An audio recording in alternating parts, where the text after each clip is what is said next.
mhlambe nami ngithathe ithuba nje ukusika elishikayo ekusekushiwo umdijeni noNzomani size la ukuzobabaza ichilo nehlazo esenzelwa uhulumeni ekubeni besilindele sokunqamalala aphumule kahle nomndeni wakhe lokho okwenziwayo akubona ubulungiswa ngiyazi njengoba size la nje kade bengifonela abanye bethi niyofunani kaNqamalala ngithi mina into iyadala ukuthi izwe liphuza ukukhuleka isikhathi sidika ngaka yilabantu abaloku kuma kwenzeka izinto ezingenabo ubulungiswa balobuza kwenziwelani ukuthi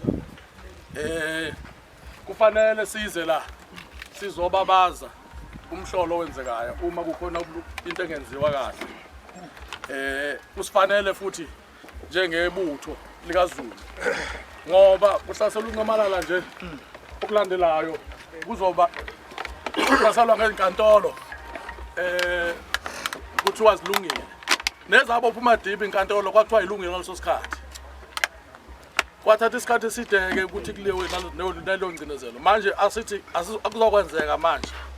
ngalesikhathi sikhona kufanele sisukume silwe bangokuthi sifanele silwe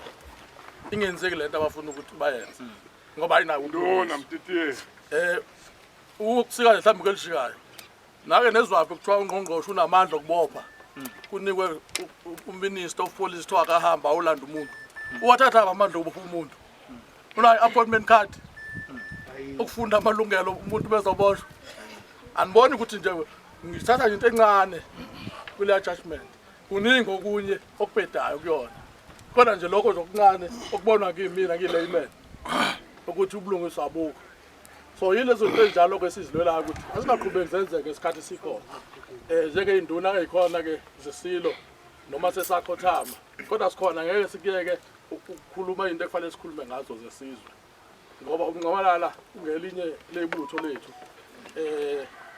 size lapha ke ngalo hlelo nje Nqamalala